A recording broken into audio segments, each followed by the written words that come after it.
గౌరవ శాసన మండలి సభ్యులు శంకర్ నాయక్ గారికి, గౌరవ శాసన సభ్యులు లక్ష్మారెడ్డి గారికి,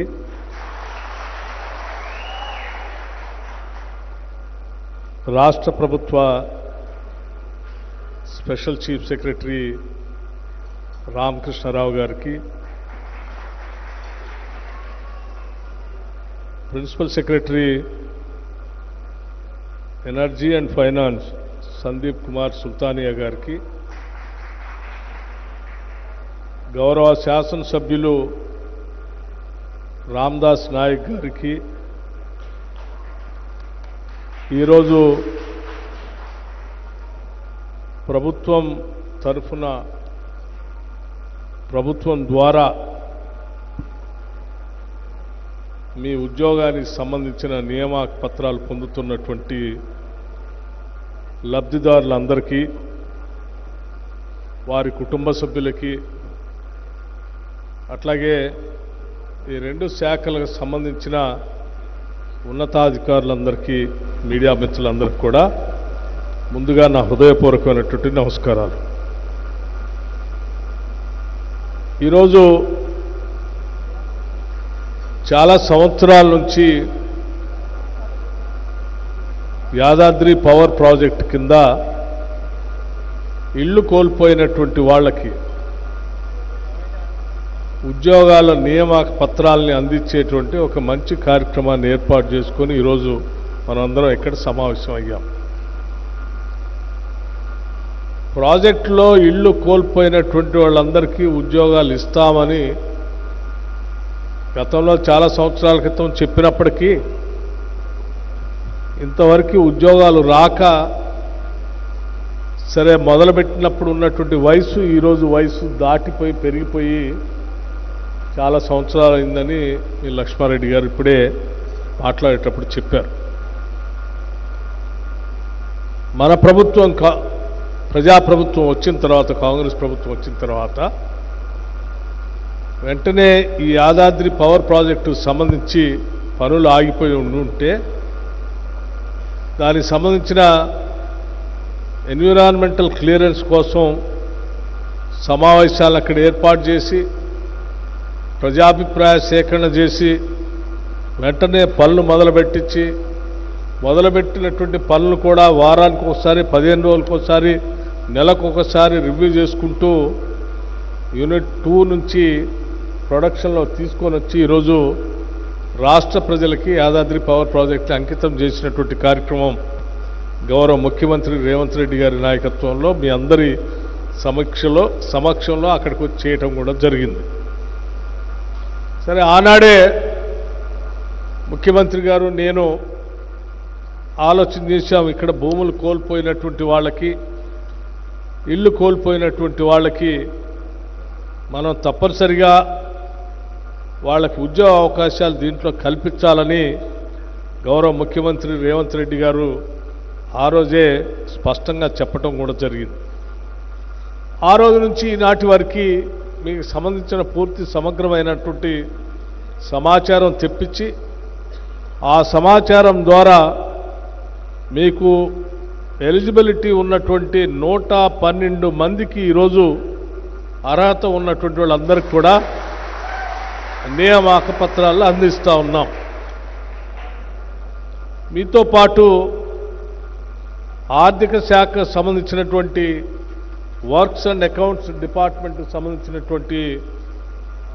సిబ్బందికి కూడా 51 మందికి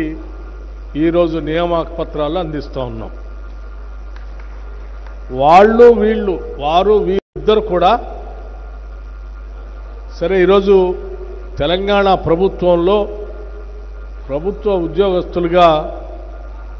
మీరు బాధ్యతల్ని నియామక పత్రాల ద్వారా అందుకోబోతూ ఉన్నారు. ఈరోజు అందుకున్నటువంటి వాళ్ళు భవిష్యత్తులో 30 సంవత్సరాల దాకా ప్రభుత్వ శాఖల్లో ప్రజలకు సేవ చేసేటువంటి అవకాశం ఈ ఇందిరమ్మ ప్రభుత్వం మీ అందరికీ ఇస్తూ ఉంది. నేను ఈ సమావేశానికి వచ్చేటప్పుడు కూడా గౌరవ ముఖ్యమంత్రి గారు స్పష్టంగా రేవంత్ రెడ్డి గారు మీ ద్వారా ఈ రాష్ట్రానికి ఒక సందేశాన్ని కూడా ఇవ్వమని స్పష్టంగా చెప్పారు నాకు. ఈ ప్రభుత్వం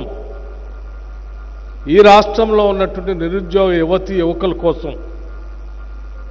ఆనాడు దశాబ్దాల పాటు ప్రత్యేక తెలంగాణ రాష్ట్రం వస్తే మా అందరికీ ఉద్యోగాలు వస్తాయి, వచ్చినటువంటి ఉద్యోగాల ద్వారా మా కుటుంబాలు ఆర్థికంగా నిలబట్టమే కాదు ఆత్మగౌరవంతో బతకటానికి ఒక ఉపాధి దొరుకుతుందని పోరాటం చేసిన నిరుద్యోగ యువతీ యువకులందరికీ కూడా ఈ ప్రభుత్వం అండగా ఉంటుందని, వాళ్ళందరికీ ఉద్యోగ అవకాశాలు కల్పించే కార్యక్రమంలో ముందుంటుందని స్పష్టంగా చెప్పమని చెప్పి వారు చెప్పినటువంటి మాటను కూడా మీకు చెప్తా ఉన్నాం. ఎందుకనంటే మేము వచ్చిన దగ్గర నుంచి ఈనాటి వరకు దాదాపు 59,000 ఉద్యోగాలు రాష్ట్ర ప్రభుత్వం ద్వారా ఈ రాష్ట్రంలో ఉన్నటువంటి నిరుద్యోగ యువతీ యువకులకి ఉద్యోగ అవకాశాలు కల్పించి నియామక పత్రాలు అందించి వారందరినీ కూడా కార్యోన్ముఖులు చేసి ప్రభుత్వ సేవ చేసేటువంటి అవకాశాన్ని కూడా కల్పించాం. కేవలం ప్రభుత్వం ద్వారా శాఖల్లో ఉన్నటువంటి ఉద్యోగ అవకాశాలే కాకుండా ఒక పక్కన విద్యార్హత కలిగి ప్రవేశ పరీక్షల ద్వారా పబ్లిక్ సర్వీస్ కమిషన్ ద్వారా లేకపోతే ఇతరత్రా ఉన్నటువంటి రిక్రూట్మెంట్ వ్యవస్థల ద్వారా ఉద్యోగ అవకాశాలు కల్పిస్తూనే ఆ ఉద్యోగ అవకాశాలు పొందలేనటువంటి నిరుద్యోగ యువతీ యువకులకు కూడా పెద్ద ఎత్తున అవకాశాలు కల్పించడం కోసం రాజీవ్ యువ వికాసం అని దాదాపు 9,000 కోట్ల రూపాయలతో ఈ రాష్ట్రంలో సెల్ఫ్ ఎంప్లాయ్మెంట్ పథకం ద్వారా పెద్ద ఎత్తున మనం ముందుకు పోతున్నటువంటి విషయం కూడా మీ అందరికీ తెలిసింది. నాకు తెలిసి దశాబ్ద కాలం పైబడి కూడా నేను రాజకీయాలను ప్రత్యక్షంగా చూస్తూ ఉన్నాను. 9,000 కోట్ల రూపాయలు ఒక సంవత్సరంలో నిరుద్యోగ యువతీ యువకులకి సెల్ఫ్ ఎంప్లాయ్మెంట్ స్కీమ్ ద్వారా వాళ్ళ కాళ్ళ మీద వాళ్ళు నిలబడటానికి ప్రభుత్వ పరంగా ఇచ్చినటువంటి చరిత్ర ఇంతవరకు లేదు. ఇది మొట్టమొదటిసారి ఈ తెలంగాణ రాష్ట్రంలో ఇందిరమ్మ ప్రభుత్వం ఈ రాష్ట్రంలో ఉన్నటువంటి నిరుద్యోగ యువతీ యువకుల కోసం 9,000 కోట్ల రూపాయలు వెచ్చిస్తూ ఉంది. కేవలం ప్రకటనలు మాత్రమే మేము పరిమితం కాదలుచుకోలేదు. ప్రకటించిన నాటి నుంచి అప్లికేషన్స్ పెట్టుకునే దగ్గర నుంచి సెలక్షన్ చేసే ప్రక్రియ నుంచి శాంక్షన్ చేసే తేదీ వరకు ఆ శాంక్షన్ తర్వాత ఆ స్కీముకు సంబంధించినటువంటి కార్యక్రమాన్ని పూర్తి స్థాయిలో గ్రౌండింగ్ చేసేంతవరకు కూడా డేట్స్ని ముందే ప్రకటించి చాలా ధైర్యంతో ఈరోజు నిరుద్యోగ యువతీ యువకుల కోసం ఈ కార్యక్రమాన్ని అనౌన్స్ చేశాం. గతంలో లాగా ప్రకటించడం దాన్ని వదిలేసే కార్యక్రమం చేయకుండా ఉండాలనేటువంటి ఆలోచనతోనే ముందుగానే క్యాలెండర్ను ప్రకటించి ఆ క్యాలెండర్ ప్రకారం ఈరోజు పోతున్నటువంటి విషయం కూడా మీ అందరికీ తెలియాలనే ఈ విషయాన్ని మీ ద్వారా ఈ రాష్ట్ర ప్రజలకు కూడా తెలియజెప్పాలనేటువంటి ఆలోచనతో ఈ విషయాన్ని తెలియజేస్తా ఉన్నాం. కేవలం సరే రాష్ట్ర ప్రభుత్వం ఉన్నటువంటి ఉద్యోగాలు ఒక పక్కన సెల్ఫ్ ఎంప్లాయ్మెంట్ ద్వారా జరిగేటువంటి ప్రక్రియతో ఇంకో పక్కన దానితో పాటు రాష్ట్ర ప్రభుత్వంతో పాటు ప్రైవేటు వ్యవస్థలను కూడా పెద్ద ఎత్తున ఇక్కడ ఏర్పాటు చేసి ప్రపంచవ్యాప్తంగా ఉన్నటువంటి అనేక సంస్థల్ని ఈ రాష్ట్రానికి వచ్చేటట్టుగా చేసి ముఖ్యంగా ఐటీ సెక్టార్కి సంబంధించినటువంటి వ్యవస్థల్ని కానీ లేకపోతే నాలెడ్జ్కి సంబంధించినటువంటి వ్యవస్థల్ని కానీ రకరకాల ప్రపంచీకరణలో భాగంగా ఉన్నటువంటి గ్లోబల్లో పెద్ద ఎత్తున పేరుగంచినటువంటి సంస్థల్ని హైదరాబాద్ నగరానికి రప్పించి వాళ్ళందరినీ ఇక్కడ పెట్టేటట్టు ఏర్పాటు చేసి వాటిల్లో కూడా లక్షలాది మంది నిరుద్యోగ యువతీ యువకులకి ఈ రాష్ట్రంలో ఉద్యోగ అవకాశాలు కల్పించడం కోసం ఈ రాష్ట్ర ప్రభుత్వం, ఈ ముఖ్యమంత్రి రేవంత్ రెడ్డి గారి నాయకత్వంలో కేబినెట్ యావత్తు ఒక నిర్ణయం తీసుకొని ఈరోజు ముందుకు పోతాం. ఈరోజు మనం చూస్తూ ఉన్నాం, మీరందరూ కూడా చూస్తూ ఉన్నారు. ఇక్కడికి వచ్చినటువంటి హైటెక్ సిటీ, ఈ పరిసర ప్రాంతాలు చూస్తూ ఉంటే ఒకప్పుడు కొండలు గుట్టలు ఏమీ ఖాళీగా ఉన్నటువంటి ప్రదేశాలు. ఇటువంటి ప్రదేశంలో ఆనాడు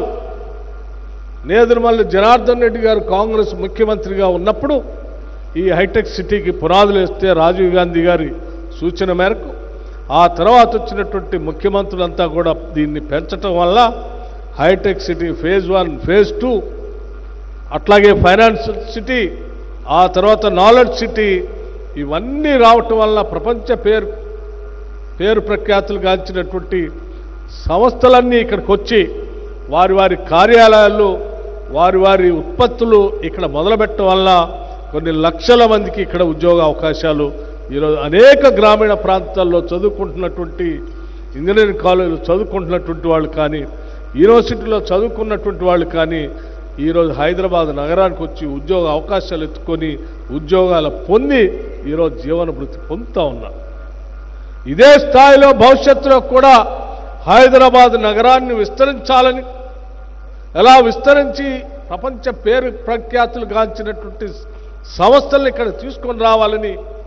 ఆలోచన చేసి ఈరోజు ప్రభుత్వం ముందుకు పోతాం. అందులో భాగంగానే దావోస్లో జరిగినటువంటి సమావేశంలో ఎంఓయూలు చేసుకొని అనేక పరిశ్రమలు ఇక్కడ రావడానికి దాదాపు 1,80,000 కోట్ల రూపాయలు పెట్టుబడి పెట్టేటువంటి సంస్థలతో ఎంఓ చేసుకున్నటువంటి సంగతి కూడా మీ అందరికీ తెలిసిందే. దాంతో పాటు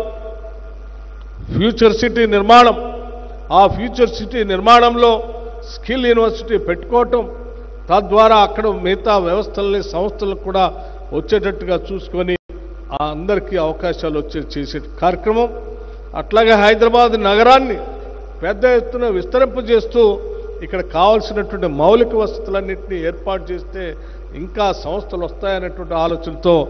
ఇక్కడ హైదరాబాద్ నగరంలో పెద్ద ఎత్తున పెట్టుబడులు పెట్టడమే కాకుండా ఈ రాష్ట్రానికి ఔటర్ రింగ్ రోడ్డుతో పాటు రీజనల్ రింగ్ రోడ్ అని, అట్లాగే ఫ్యూచర్ సిటీ అని వీటన్నిటిని ఏర్పాటు చేసుకోవటం ద్వారా జరిగేటువంటి అభివృద్ధిలో అనేక సంస్థలు వస్తాయని మేము ఒక ప్రణాళికాబద్ధంగా ఈరోజు మనం ముందుకు పోతా ఉన్నాం. ఇవన్నీ పూర్తి బాధ్యతలన్నీ నిర్వహించి ఈ వ్యవస్థలన్నీ ఏర్పాటు చేస్తే రాష్ట్ర వ్యాప్తంగా ఉన్నటువంటి ఏ నిరుద్యోగ యువత ఈ రాష్ట్ర ఆవిర్భావం కోసం, ఈ రాష్ట్రం వస్తే మాకు ఉద్యోగాలు వస్తాయని ఆశించి పోరాటం చేశారో వాళ్ళందరికీ మనం ఉద్యోగ అవకాశాలు కల్పించినటువంటి వాళ్ళు అవుతాం. అప్పుడే ఈ రాష్ట్రం తెచ్చుకున్న దానికి ఒక అర్థం పరమార్థం ఉంటుందనేటువంటి ఆలోచనతో ఈరోజు ఈ రాష్ట్ర ప్రభుత్వం అడుగులు ముందుకేస్తూ పనిచేస్తూ ముందుకు పోతుందని చెప్పి మీ అందరికీ సవినయంగా నేను మనవి చేస్తూ, ఈ ప్రభుత్వం ఇటు వ్యవసాయ రంగాన్ని, అట్లాగే ఇటు పారిశ్రామిక రంగాన్ని, అట్లాగే యువతనికి ఉద్యోగ అవకాశాలు కల్పించేటువంటి కార్యక్రమం తీసుకొని ముందుకు పోతుందని చెప్పి మీ అందరికీ నేను సవినయంగా మనవి చేస్తూ, ఈ జరిగే ప్రక్రియలో సరే రకరకాల ఇది అభివృద్ధి జరగకూడదని ఆశించేటువంటి కొద్దిమంది చేసే ప్రయత్నాలు కూడా ఉంటాయి. వాటన్నిటితో మనం అత్యంత జాగ్రత్తతో ముందుకు పోతూ ఈ రాష్ట్ర అభివృద్ధే మన లక్ష్యంగా, ఈ రాష్ట్రంలో పుట్టిన ప్రతి బిడ్డ బాగా చదువుకోవాలి, చదువుకున్న ప్రతి బిడ్డకి ఉద్యోగ అవకాశాలు, ఉపాధి అవకాశాలు రావాలి, తద్వారా ఆ కుటుంబం ఎదగాలి, ఆ కుటుంబం ఎదుగుదలతో ఈ రాష్ట్రం ఎదగాలి, ఈ రాష్ట్రం అంతిమంగా దేశంతో ప్రపంచంతో పోటీ పడాలనేదే మా అందరి ఆలోచన. ఆ ఆలోచనకి అడుగులు ముందుకు వేస్తూ ముందుకు పోతున్నామని చెప్పి మీ అందరికీ నేను సవినయంగా మనవి చేస్తూ, ఈరోజు ఉద్యోగ అవకాశాలు పొందేటువంటి సోదరులు సోదరిమణులందరికీ మరొకసారి రాష్ట్ర ప్రభుత్వం తరఫున, ముఖ్యమంత్రి గారి తరఫున, అట్లాగే మీ జిల్లా నుంచి ప్రాతినిధ్యం వహిస్తున్నటువంటి మంత్రులు ఉత్తమ్ కుమార్ రెడ్డి గారు, కోమటిరెడ్డి గారు, ఆ జిల్లాలో ఉన్నటువంటి శాసనసభ్యులు, పార్లమెంట్ సభ్యులు రఘువీర్ రెడ్డి గారు, లేదా మిగతా నాయకులు చామల కిరణ్ గారు అందరూ కూడా ప్రత్యేకమైనటువంటి సందేశాన్ని అక్కడ ఉన్నటువంటి శాసనసభ్యులంతా కూడా మీకు ప్రత్యేకంగా అభినందనలు తెలియజెప్పమని చెప్పి నాకు మరీ చెప్పారు. మీ అందరికి కూడా నేను చెప్తా ఉన్నాను, నేను అందరికీ ముఖ్యమంత్రి గారి తరఫున, ఈ రాష్ట్ర కేబినెట్ తరఫున, మీ మంత్రుల తరఫున, మీ శాసనసభ్యులందరి తరఫున మీ అందరికీ నేను అభినందనలు తెలియజేస్తూ, మీరు జీవితాల్లో బాగా ఎదగాలని, మీ కుటుంబాలు సస్యశ్యామలంగా ఉండాలని, తద్వారా ఈ రాష్ట్ర అభివృద్ధికి మీరు సేవలు